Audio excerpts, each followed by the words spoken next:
semester, we are happy to have Dr. Sophie Eaglen from the National Association of Animal Breeders presenting for us. Dr. Sophie Eaglen is a quantitative geneticist with a PhD in genetics and genomics from Edinburgh University, Scotland. Before Edinburgh, she earned her master's in animal science degree from Wageningen University in the Netherlands. Dr. Eaglen has a background in science, business global development, and geopolitics with a continuous focus of explaining cattle genetic improvement to various audiences worldwide for the benefit of cattle producers and animal protein production. In her current role with NAAB, Dr. Eaglen works with foreign officials, key industry stakeholders, and dairy and beef producers to resolve trade barriers and promote the appropriate use of high-quality bovine genetic exported from the United States. In addition, Dr. Eaglen writes popular science articles in which she translates the complex world of cattle genetics to dairy and beef producers. After several years in the United States, Dr. Eaglen currently lives in the Netherlands with her husband and the twin toddlers. So I will turn it over to you now, Dr. Eaglen, and you can get started. Thank you very much. I'm now realizing I have quite a long introduction myself. I appreciate it. Good morning, everybody. Good evening for me here in the Netherlands. I want to start by apologizing that I couldn't be with you physically. That was my plan. But I'm stopping home here in Europe before a trip to Ohio. So I just came back at 1 p.m. today. I might be a little jet lagged, but I'm really looking forward to speaking to you. And this will not be a very scientific talk. My plan is to give you a bit of an overview of the American AI industry and really explain why it's leading at the moment, and also look at some global market trends and give you a bit of an eagle-eye view of how we look at the world and what is changing, how it's shifting, and how we plan to react to that.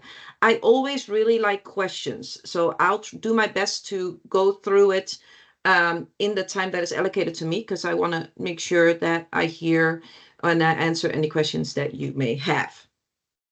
Okay, so to start, whoops, that went a little fast. I want to explain who I am, which was already done, but within NAB, and I'll go into who NAB is in a minute, because I think that is often misunderstood and quite often also not known. So I am a geneticist. We have a small team at NAB of 6. I'm a geneticist on staff, and I'm responsible at NAB for keeping all the international markets open for American genetics. And I do that by educating and by negotiating and by communicating.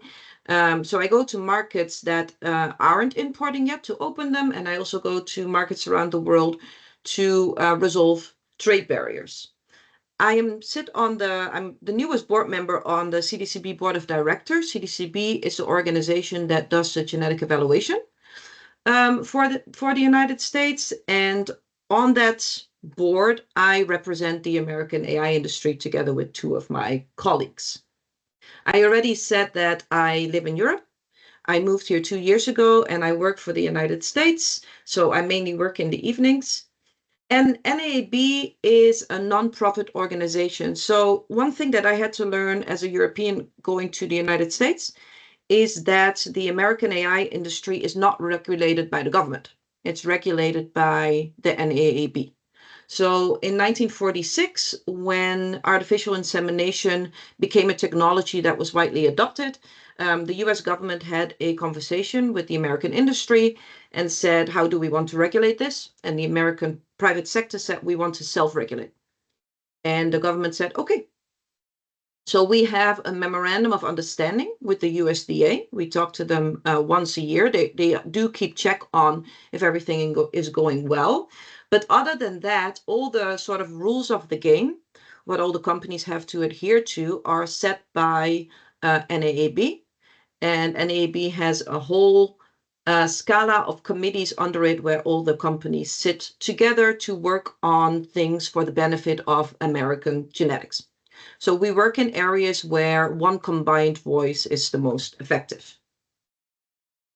There is another subsidiary under NAB, which is called CSS, which stands for Certified Semen Services. And CSS really has the mandate to make sure that the semen that leaves the United States is produced in an ethical way and according to the rules that we have all agreed together.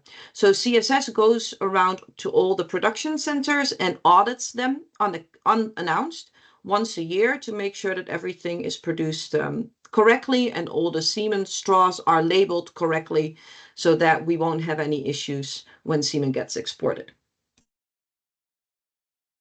These are some, oops, this is very sensitive, so sorry that I need to get used to it a little bit. These are some of the roles from NAB and CSS. If you work in the cattle semen industry or you have seen some bull evaluation pages, you will have seen that American bulls have a code. It starts with like 007 HO 12345. That is an NAB code. And every organization has a code and every bull has a code as well. And that is the way that we're mostly known by our code system. We also do a lot of other things. We are the ones that set the minimum standards for semen preparation. Like I said, we address the trade barriers. We are also the ones that sit next to the USDA when we have to negotiate health certificates. This is a very, very technical field. So the USDA APHIS brings us along when they are doing negotiations on health certificates with other countries. We provide educational materials. That's mainly on my plate. And then we maintain the cross-reference database. Any bull, wherever in the world, any AI bull that wants an official US genomic evaluation needs to be registered with us. We maintain those databases. That is only for dairy.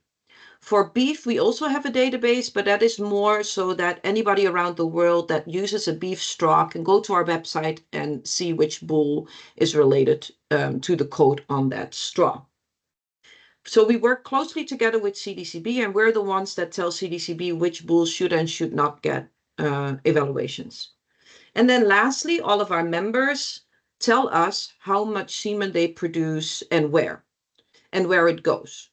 So NAB is funded by the semen productions. Every unit of semen that is produced, the companies pay us a certain amount of money. It's currently 1 penny per unit of semen, and that is how NAB is funded.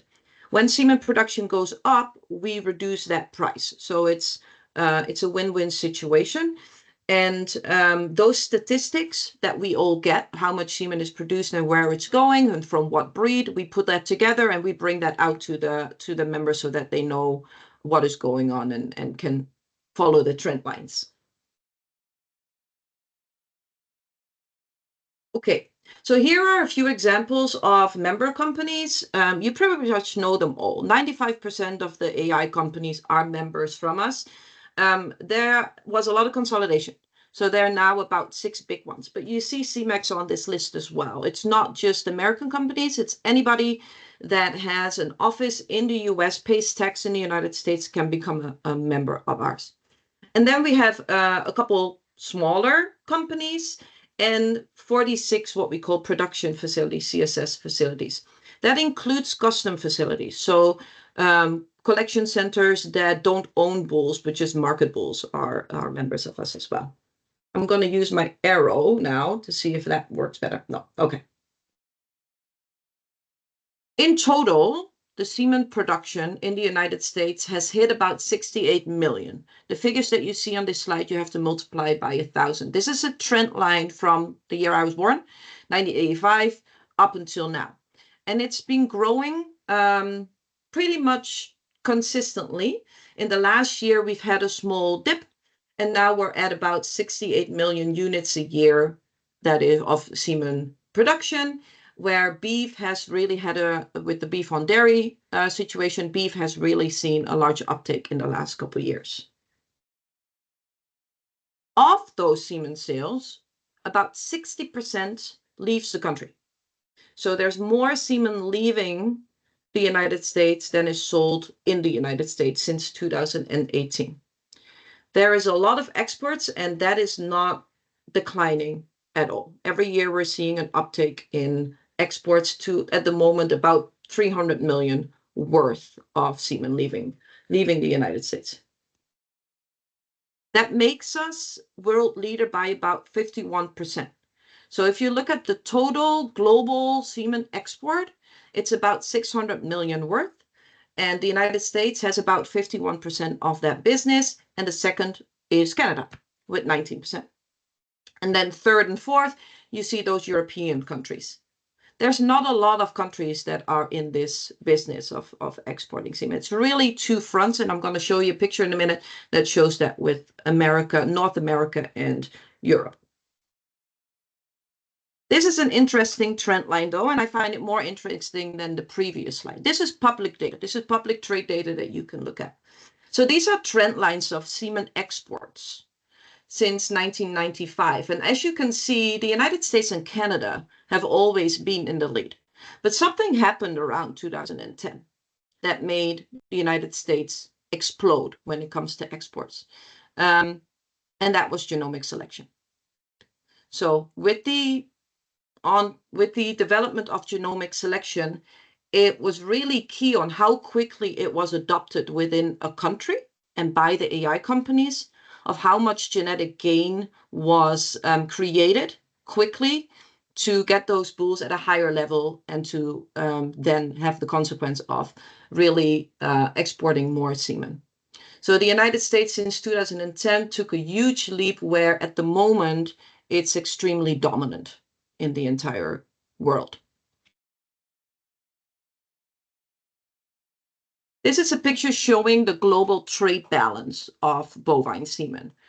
All the countries that are green export more semen than they import. And all the countries that are red is it vice versa. So really, this is the world map that shows you that North America and Europe are the two main exporters of semen. I'm going to tell you a little bit further in this presentation that we do think that will shift. If we're going to make this picture in 30, 40 years from now, I do think that we're going to see a shift. There's a lot of countries currently gearing up to become exporters of bovine semen. But at the moment, it really is a game between North America and Europe. I am often asked what the global impact of US genetics is, and I just came from Columbus, Ohio, where I did a talk where I was asked to talk about this, and we really don't know. There's no international phenotypic data that can tell you, how those global genetics flow. What we do know is it's about 37 million doses of units that go to about 110 countries around the world, and that is growing. And that is not taking into account embryos and live cattle and non-ADV members. So it's hard to estimate the global footprint, but we believe that it's large, and we see American genetics in a lot of pedigrees around the world. So we believe any estimate that you currently make is likely an underestimate. So then why? I remember when I did my PhD in Europe and I wanted to go into this industry and I started working for CRV, the Dutch company. I was really fascinated by why the US was so dominant. And I didn't really have a good explanation for it until I came to the United States and actually started working for them. And this is a slide by George Wiggins, who was at USDA and now works at CDCB. And I think that he summed it up well, the factors of why the US is a leader.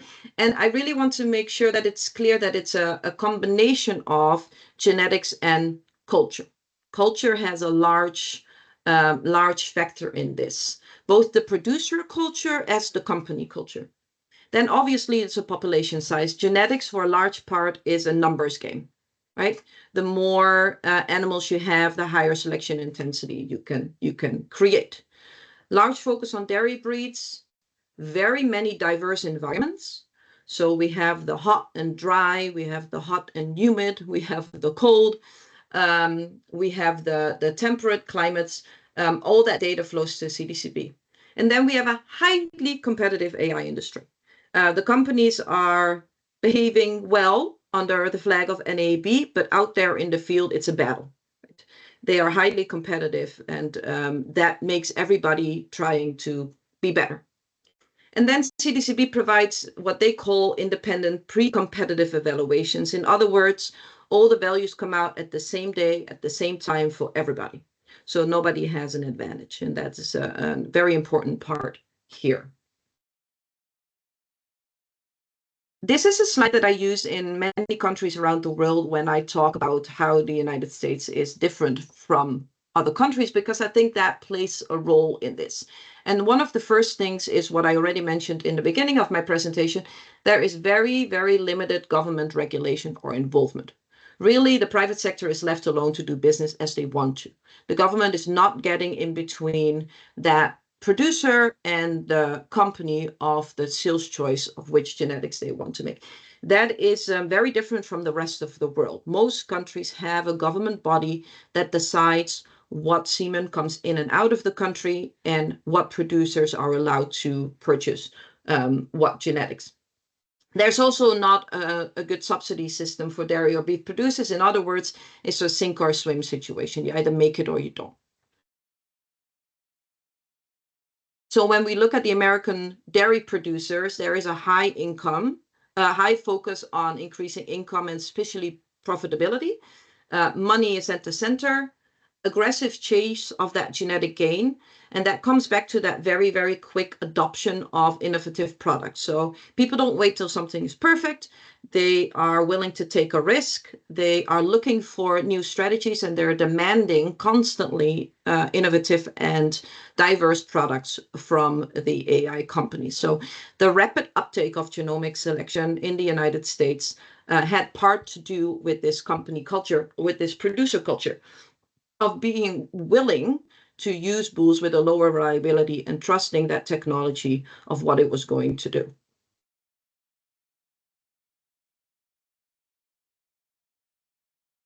This shows the consequence of that.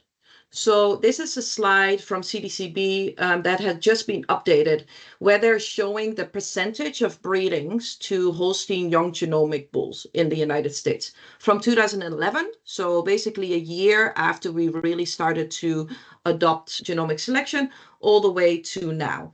And really, it's pretty much all genomic bulls that we're now breeding to, about 75% of them. There is a small trend of going back to proven. So you do hear people talking about proven bulls and wanting to use proven bulls, but when you look at the data, it's really still about 75% of young genomic bulls that are being used. And when we look in our database, we also see the majority of the bulls that are marketed at the moment are young genomic bulls. Okay. Now I'm going to continue into sort of a more of a global footprint or global trends of the industry. And really, when I travel and when I speak to producers and when I speak to governments, it is not necessarily about which bulls. It is quite often about what breeding values. So the evaluation center, or the evaluation system, has a lot to do with the success of American genetics around the world. And that's why it's important to mention it. So the CDCB is currently the largest system, has about 35 staff. They are affordable, they're open, and they are reliable. Those are the three main factors that I believe make them the success that they currently are. But also the breeding values are widely recognized globally.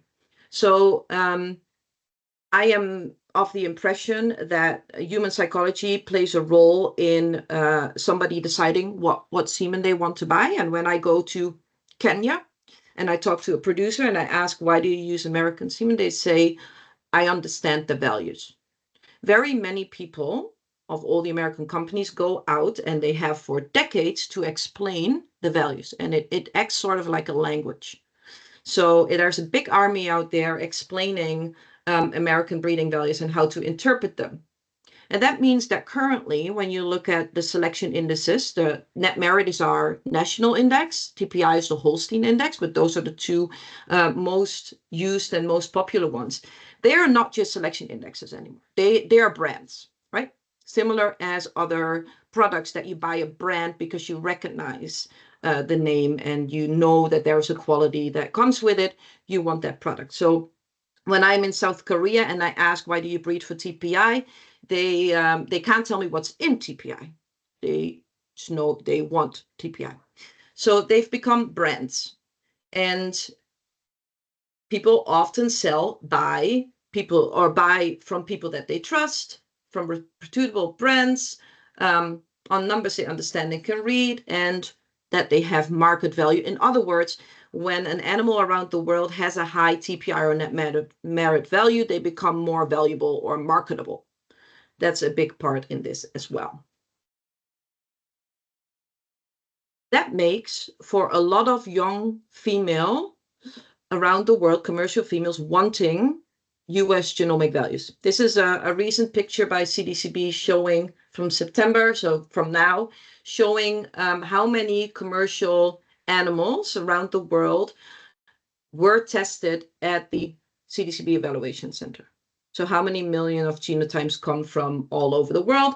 I've recently tested about 3,000 heifers in Morocco.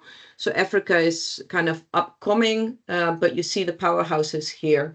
Up to, I think they've just reached the 10 million genotypes into the database. So commercial females, foreign commercial females, are a large part of the evaluation at CDCP.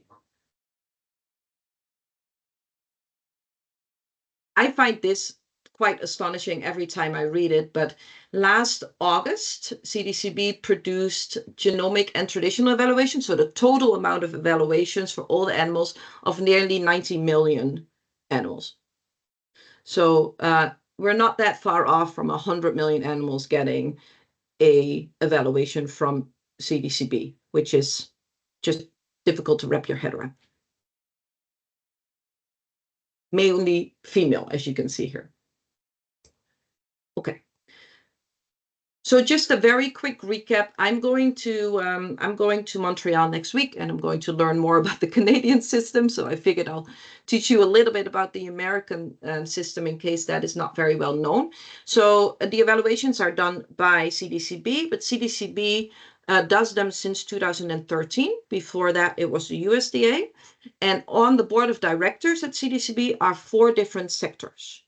NAB is one of those sectors. Every sector delivers 3 people. So I sit on there on behalf of NAB together with Jay Weicker and Paul Hunt. And then we also have representatives from the purebred dairy cattle associations. Those are all the dairy breed associations. So US Jersey and Holstein Association and Brown Swiss.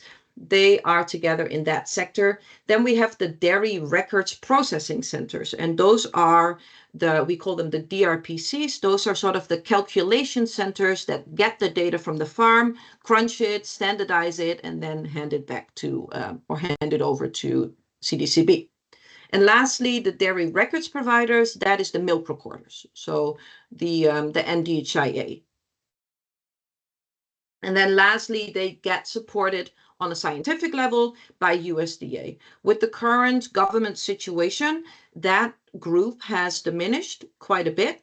So there's quite a bit of the research and development moving from USDA, also because of retirements, but from USDA to CDCB. Now, when I travel around the world, you see global trends. And just like I said in the beginning of my presentation, America has a large lead right now. But if you follow the news, you will know that the world is currently a crazy place, right? We're seeing quite a lot of changes. There's never a boring day. And I do believe in the coming 20 years, those changes are going to shift the world's dynamics. And these are 6 of the main trends that I currently see that I'm going to take you through, so you have a bit of an idea of what we're currently monitoring and what we're talking about among each other. And I think some of them are probably things that you talk about in Canada as well. Especially this first one that Filippo is working a lot on. So there is a clear shift to sustainability, and I am not very much in this field. So sustainability is always a difficult one to find a definition of. But when I talk about sustainability, I mean the traits that meet the needs of the future world with a higher scarcity of resources and a harsher climate. So feed and water intake, methane emission, heat resistance, those are all sort of in the category of sustainability. And there's a few larger global initiatives that play into these fields and develop traits for us to breed cows on. Now, it is currently largely driven by academia and funded by governments. And it is more prominent in countries where governments are putting pressure on farmers to be more environmentally friendly. So when we look at the United States, and I was in Milwaukee at the CDCB conference about 4 weeks ago, they had a slide with traits of low market value. And methane emission was the number one in that on that slide. So when it comes to market value and the traits that we in the United States are currently looking at, methane is not at the top of that list. But this kind of reminds us of health and efficiency about 15 years ago. So the United States is currently not leading in sustainability. I would say Canada and Europe are far ahead when it comes to the national evaluations. There are US companies that are collecting a lot of data. But the United States is very agile. So we can get ahead pretty fast. We're also leading on output versus input. So in countries that tell me, hey, I don't want more cows, I want more milk out of the same cows, that's where our genetics do really shine. But we're keeping a very close eye on this trend, and CDCB is involved in these initiatives, but there is currently not a huge priority on them when it comes to trait development in the United States.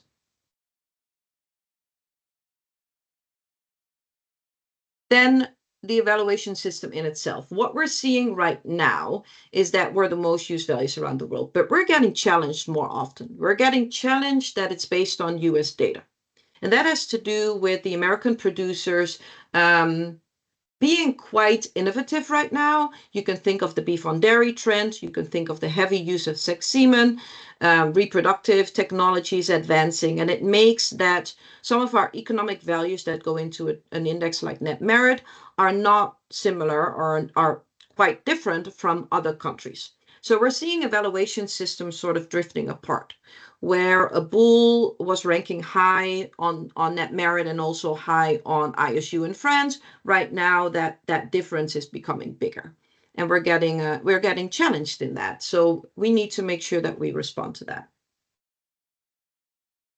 So we, as a group, are talking about we need to keep it stable, relevant, reliable. We're going to switch to single step next year, so that will be a big change for us. And because most of our market, most of our revenue comes from outside of the United States, we really need to keep those results predictable, because when something changes, it's a huge education and communication effort to explain it around the world. Also, most countries are not asking for 50 traits. In my work, resolving trade barriers, every new trait, I kind of sigh a little bit, because that will go as a new trade barrier into import. So we have quite a lot to do with every new trait that is coming, and we do prefer or need to start thinking about, do we want to put it in selection indexes, similar as what Lactanet has been doing. So we need to make sure that it keeps stable, and that means we need to make sure that herds keep phenotyping. I don't know if this is a challenge in Canada as well, but at the moment, we definitely see a trend of herds not phenotyping anymore, not classifying their cows or milk recording. They get genomic values anyway. So there is a large producer communication campaign coming out of CDCB to make sure that producers understand that when they are phenotyping, when they collect data, that relates directly to the reliability of the evaluation system. But that is a big challenge, because there's a big gap between the producer and the evaluations. And then one thing that we need to start wondering is, should we start collecting international data? The third trend, And this is what other countries are doing. A lot of the countries are developing their domestic AI industry. And we expect that quite a few countries are going to say, if you want to export your semen here, you also need to start investing in our domestic production. So we've seen some big countries close. China is an example of that. China has a very strong domestic industry, and we do expect that that kind of negotiation is going to happen, and it's going to happen for quite a few other countries as well. There's a lot of countries that are looking at Africa and the Middle East to export their semen to. So Brazil is doing very well in becoming an exporter. Actually, all of the BRIC, so BRIC is Brazil, Russia, India, China, they work together, and all of them are developing their domestic industries to become exporters.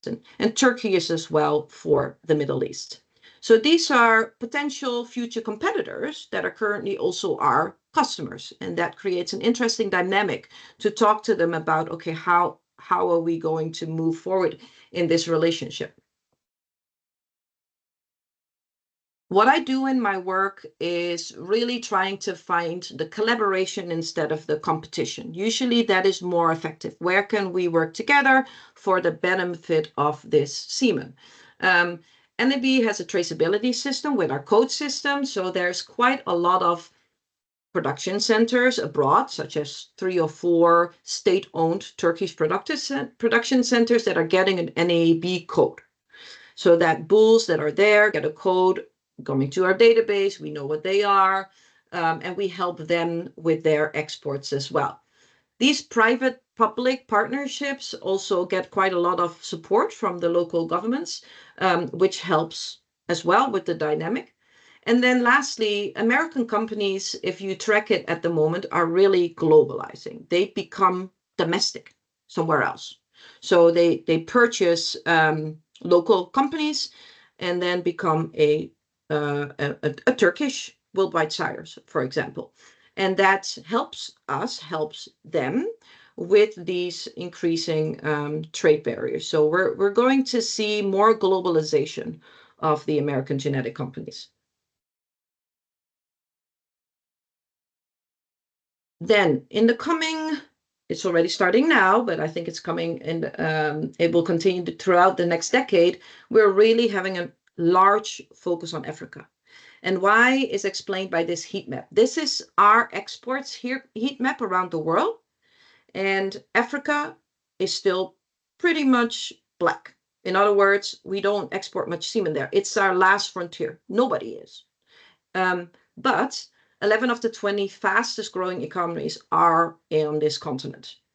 They don't have a birth rate problem. They have a very young average population, and those generations are very eager and tech savvy to make a difference in their country. So they have a large motivation to improve dairy and beef sectors, and the USDA picked up on that. So right now, when we get federal funding to do our work, I just recently got a grant of 1.2 million to help developments around the world. 50% of that money I have to use in Africa. So there's quite a lot of funding and focus on Africa, and not just by us. So China is looking towards Africa. Russia is looking towards Africa. So everybody is looking at this continent and trying to see how we can increase our exports and do market development there. But it's difficult because there's a reason, right, that their sectors are currently not very developed.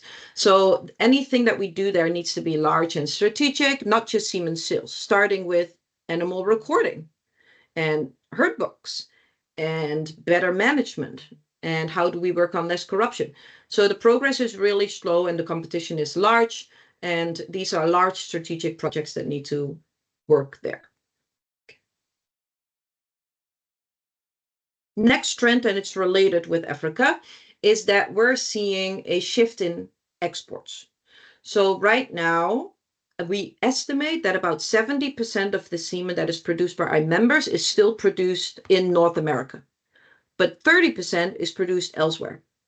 And we think that that will continue. So we see quite a lot of semen being produced outside in the world. And that kind of tells us like, what is US genetics? So when I go to Kenya and I say US genetics, they talk about a bull that is marketed on US values, but they could be produced the semen could be produced in Brazil. That doesn't matter for them.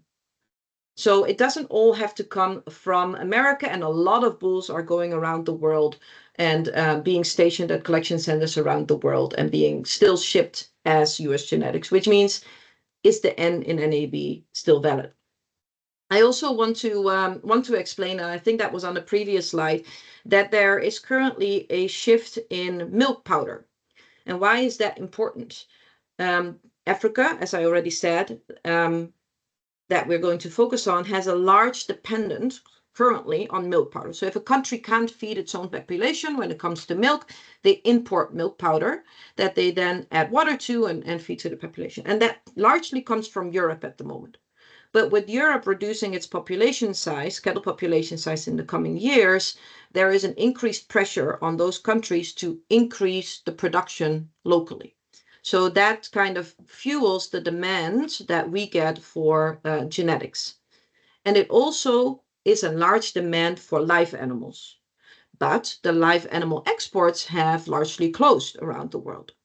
So the United States has asked a lot for bred heifers, but we're currently at an all-time low because of beef on dairy when it comes to bred heifers. So those kind of pressures are ongoing, and we'll see how that works and if the pendulum swings and if the United States is starting to export more cattle. We do believe that semen and embryos will always be the best and the most sustainable solution, and I think that embryos are going to really increase in exports compared to live animals. So when live animals end, that's when embryos are going to increase. I think I'm still doing okay on time. The last one is not genetics related, but I just spent the last 2 days in Columbus, Ohio, talking about this topic, and I will next week as well. All around the world, we're seeing a retirement wave of people, baby boomers. They're all retiring. And that means that there's currently a global trend in HR to talk about what do these next generations want? How do we deal with the millennials and with the Gen Zs, which many of you probably belong to, coming into the workforce? Because our current leadership doesn't represent the future workforce. And that is not just one company. It's pretty much every organization and every company in both Europe and North America. So there's an industry-wide HR challenge to make sure that we have a representation in our current leadership when it comes to board of directors and leaders to attract the talent that looks a lot different, often foreign, not from an ag background, female. Those are the kinds of students coming into our industry, whereas our leadership currently is of a different dynamic. I think that oh yes. Last concluding slides. We have a lot of global shifts. They require constant awareness. That was always the case. We believe in the United States that they're perfectly positioned with everything needed to meet those challenges, but we really have to stay agile. So we have to work, and that's the current discussions ongoing, on making our data pipelines and our HR agile and flexible and strategic, and knowing what our strengths and weaknesses is. So we are currently really looking at the future and making sure, okay, can we move this quite traditional industry into a more flexible and agile industry, because that is what the world is requiring us to do. And that means that when I look like 10 years ahead, I believe that we will stay in the lead when we become less of a center point. For a long time, the US was always where most of the genetics led to, and now we're going into a spider web. And I was talking to some global people this week who said, okay, we're seeing not everything being American. We're actually seeing that other countries get a larger voice in talking about the future of genetics. So I believe we'll become more interconnected, flexible, less centralized, more globalized. And this will not surprise you, there will be further consolidation in the industry. And there will be, to fuel all of these changes, more companies coming together and becoming bigger. Okay, that was it. Thank you. I hope I stayed under the 40 minutes. I always find it hard to look at the time, but I'm really looking forward to questions. Thank you very much, Dr. Eaglen, for your presentation. I'd like now to open the floor to any questions, either from people here in the room or from those joining us online. Please, Filippo. Excellent presentation, Sophie. I hope we taped this one, right? Yes, we taped, because I think a couple of people who were not here would like to see this one. Just one comment. I will leave space for the other to ask questions, but there is a nice work by Abacus Bio. I think it was presented in Bled at ICAR meeting by Celi. They show that the improving one North American cow has an impact of 2.5 cows elsewhere because of the export. I think it's quite an was in preparation for the global metagenetics where to focus first. It's a nice presentation. It's available on the web. I'm going to send you the link. Okay. Thank you. That is fascinating. It's a nice thing. I'm going to leave to the other by 1,000 questions, but we can. Perfect. Thank you, Filippo. Did not know that. Please, Ciniere. Ciniere. Yeah. Hi. Thank you, Sophie, for the very nice presentation. My name is Chinyere Ikinijibe. I'm trying to turn on my camera. But yeah, I work for the International Livestock Research Institute, ILRI. Fantastic. And right now on secondment with the University of Alberta. So interesting that you brought in the African perspective. And I agree with you on the need to get involved with data collection on the continent, because what you cannot measure, you cannot improve. And the pushback that we've been seeing is that, you know, the animals that are coming into the continent and not, there is nothing to compare to what is really obtainable on the continent. So to say when it's evaluated in the US, how would it perform in Africa is something that people are pushing towards now. And there is also no criteria at the moment to determine what comes into the continent. So governments are talking about getting a criteria, and that would involve the companies involved to have some sort of investment in the data. I'm sure you know about the African Dairy Genetics Gains Project. Absolutely. We have the largest data source for at least the dairy sector. They're phenotyped and genotyped. Yeah. And so those are good entry points. When you're talking about data collection and all of that. So and how what comes into the continent is fitting. Because again, we know we have 70% smallholder farmers, and they don't have the sort of production systems available in the US and Canada and all of that. So we need to find the right animals, and it might not be the 40-kilogram cow. It might just be those cows in the middle of the distribution, and that is what data helps you determine. So again, thank you very much for your presentation, and thank you. I look forward to seeing you whenever you come over again. So thank you very much. I will actually come to Kenya again in November. So just a few things. So we're completely aligned in that.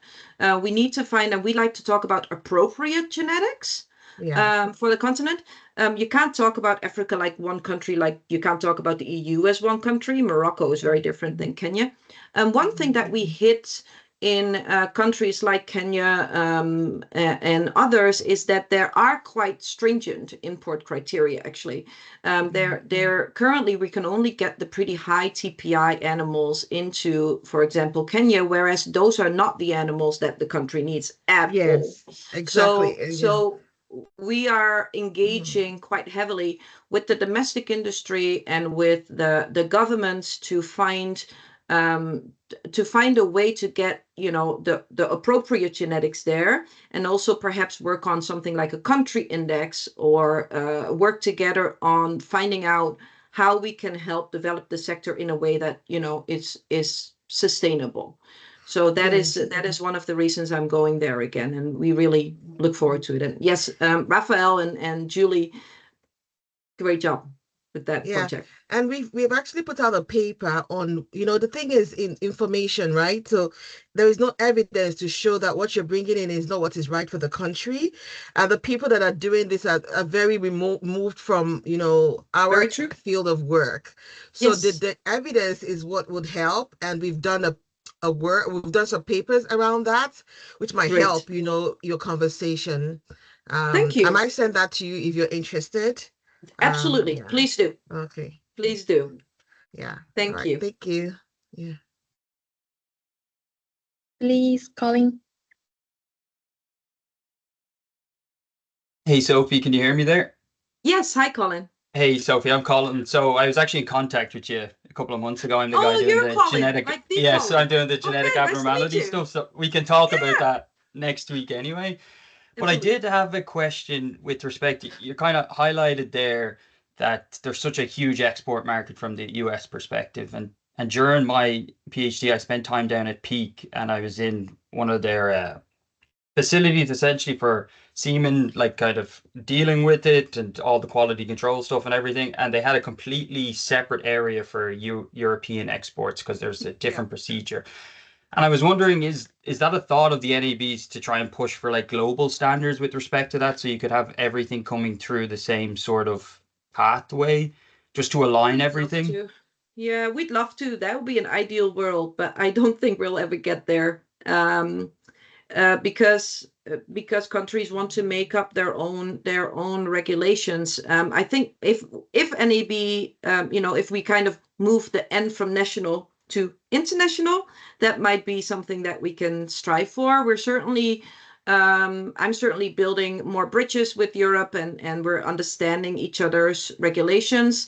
But yeah, the semen also has to be China approved, for example. So unfortunately, it's more moving in the opposite direction right now. But I completely agree with you that in a perfect ideal world, that would be what we would strive for.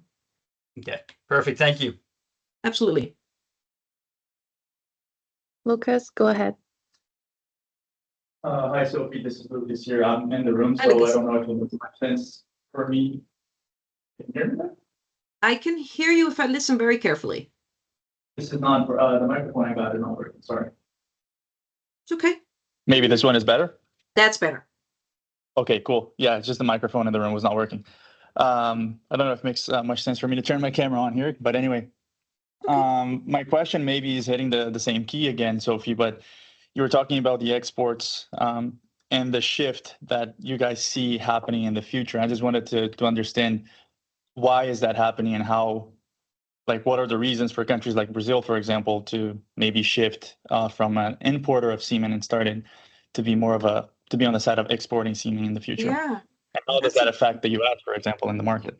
Yeah, very good question, because I think there is a lot of things at play that we can't all mention. It has to do with economy and politics, and but I think food sovereignty is one of the things that plays a big role here when it comes to why are countries increasing their own domestic industry. I think we're getting a global trend towards countries wanting to be less dependent on each other. When the world becomes more volatile and you see more conflict, you don't want to be dependent on that. We saw what happened in Ukraine, for example, which was the breadbasket, right, for a lot of countries. So there is a global trend to be self-sustainable, as we call it. And then I also believe that when that is being developed and those sectors are improving, that at that point they're looking at, okay, now that we're developed, can we increase revenue and see what we can do elsewhere? What also plays a role in Brazil is that, like I said, Brazil has a particular alliance with certain countries that America doesn't have. So the BRIC alliance makes that they're quite close to countries where they can export semen to, where perhaps the United States has a lesser relationship with, like India. And India is then also quite close to Brazil when it comes to the type of breeds that they have, all the gear type, tropical breeds. So those countries are just well suited to export semen from Brazil to India. And then the US companies look at that and say, well, we could produce semen in Brazil and export it from Brazil there instead of from the US there to have a less difficult time with regulation. So those are a few of the factors that play into that, Lucas. I hope that answers your question a little bit. No, it does. Absolutely. Thank you so much, Sophie. Sure. Filippo? Yeah, this is more a question, maybe more pertinent for CDCB, but you are aware of the launch of the European Breeding Evaluation Center. Yes. EBI. Now some EBE, yes, EBE or EBE, whatever. sorry. Yeah. Now some countries already left kind of before the launch, I think, including the Netherlands. But how do you see that as a possible threat for, let's say, North American at this point, having one single evaluation from at least definitely France and Germany and few others? They're doing, I guess, to be more efficient in terms of genetic evaluation center, folding few, but I'm sure they're also doing from a kind of an index to have not compete among each other, but to have a single index on one scale. Have you guys thought about it? A little bit. It's interesting for me to comment on this as a European working for the United States, but how I see it is that the popularity of an index does depend on the amount of people that kind of promote it. So I think a European index instead of all the separate ones has a chance of doing very well, but it does require, in my opinion, that they then remove all the separate ones, because if they don't, it's just an additional index, which is confusing. And that is where I'm not sure the separate European countries are willing to do that. So that is where me personally, I'm looking at it going, okay, is that sacrifice being made? And are we then going to see an index that will perhaps be a competition for America? I'm curious as well, if I can ask a question back, if you've been thinking along the same lines about a North American combined Canadian and American index. We always thought about that. I think we flirted with that idea in the past. I think we're always open to that. Not for sure for certain traits. I think it will be a win-win for both parties. I think so too. We're happy to entertain the discussion anytime. I will say, from an international marketing point of view, countries that don't have their own evaluation system, like Morocco, they get super confused by all of our indexes. Of course. Very confused. So by bringing it down to just a couple, that would help those producers significantly. Which brings to another question before I give it to Ella. There was a recent article on the Austin International magazine, I think it was from Nate Zwald, that compares the net merit versus TPI. Sure. I don't know if you ever look at that article. If not, ever look at it, because it was a little bit misleading, showing zero correlation between the two indexes, which I do not believe it. Anyway, just an interesting article that to me should have been proper referee before. As far as I know, net merit and TPR are quite highly correlated. I know. But in the last run, we did see a slight divergence because net merit got updated and TPI didn't follow those same updates. So we obviously, and maybe this is not obvious, but net merit is the index that is neutral and made by CDCB, and the whole industry has some input in that. And TPI is not our national index. It's decided by Holstein breeders and produced by Holstein USA. So while those two are heavily related, they can indeed, if the two groups don't agree with each other, start growing apart. Yeah. So we saw a little bit of that, but they're still, as far as I know, pretty high correlated. So have a look at that article because I'll have a look. Nate needs a reply, I would say. I'll have a look. Thank you. Ella. Hi, Sophie. Can you hear me okay? I can. Hi. Hi. I have a couple questions about genomics and how you mentioned how it influenced AI sales in the US and around the world. Sure. Do you think that the difference between the production in the US versus the rest of countries is going to balance out now that genomic selection is implemented more broadly around the world? Or do you expect that difference to stay around for at least a while? I expect it to stay around for at least a while because in addition to genomics, you have how quite stringent the selection intensity is, how young you breed the animals, things like IVF and other things come into play in increasing and maximizing that genetic gain. And I think that the American companies are quite aggressive in that, more aggressive than other parts of the world. Mm-hmm. And then my second question is about genomic bulls versus proven bulls. I saw in your graph that there's a stabilization of the use of young genomic bulls and then an increase in the proven bulls. Do you expect that to stay the same in the future, or do you expect it to rebound and go back to young genomic bulls? That really depends on how well, I think, on the success of single step, how well we're going to do with increasing that prediction of the genomic values and how well they keep standing. I do think that there will always be a solid market for proven bulls. So I don't think the genomic bulls will increase much more. It might be a few percentage points that we see going back and forth. But there will be always a good market that wants to have proven bulls from a philosophy point of view. Right. Okay. Thank you very much. Absolutely. Mady is here. Thanks, Sophie, for the nice presentation. My question is related to the IP that we generate by investing in the genetic. So we know that most of the genetic progress comes from the investment in Europe and North America, most of it. But now those animals can be taken and,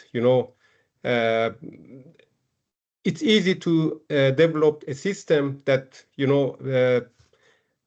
represent AI company that we have at the same genetic level. So my question is mainly toward the further consolidation in North America. What would happen to the, let's say, independent evaluation center and how that can play in terms of protecting genetics of North America? That I know that right now we are in the open genetics, the animal lives and that genetics can be used in other AI company. Yeah. Do you mean with regards to the bigger companies perhaps starting their own evaluations, or do you mean with regards to like contracts for early release semen and things like that? Perhaps I would say this more consolidation create more control on the genetics lineup, that's controlled by one company. So there would be no need for the independent because everything would be controlled like poultry, like, other companies that control the genetic completely. I understand what you're saying. Yes, there is quite a lot of, and it's been like that for a while. The whole philosophy, are we going towards a pig model or a poultry model? And with the consolidation, you do see that it perhaps may go into that direction. I don't know if I have a solid answer and will it or will it not, because I can't look into the future. IP is a very important question, and I think with the consolidation of the companies and the more control of the breeding programs, we've already seen the consequences of that with new companies such as United Sires developing, where independent breeders work together become a company because they see that is a need. So I think that will definitely continue. I think when the companies become bigger, you see other startups, other companies pop up to try and open that again. I do believe that there will always be a need for independent evaluations as long as the international market needs it. So the world market requires it at the moment, and I don't think that the places that we see growth that they are going to have their own evaluation centers soon. So I think for quite a few decades longer, or maybe I should say 15 years, we'll see the same system. Maybe is my prediction. But hey, I don't know. Maybe in 15 years I'll have to say I was wrong. I'd be curious what you think. Maybe we should chat about that more often at a different time. Yeah, thank you. One last question, please, Colin, go ahead.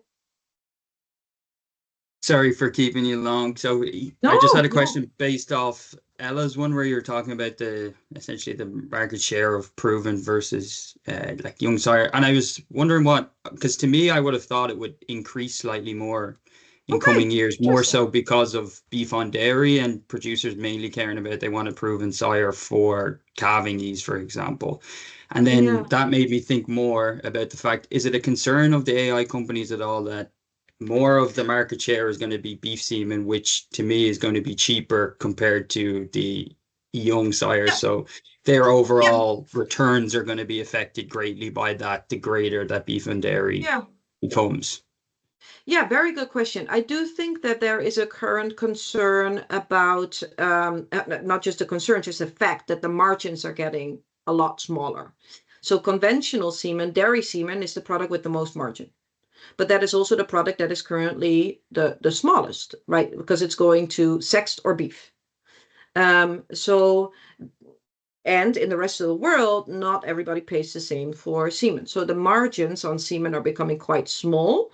And we call it it's becoming a commodity, so to say. So I think that will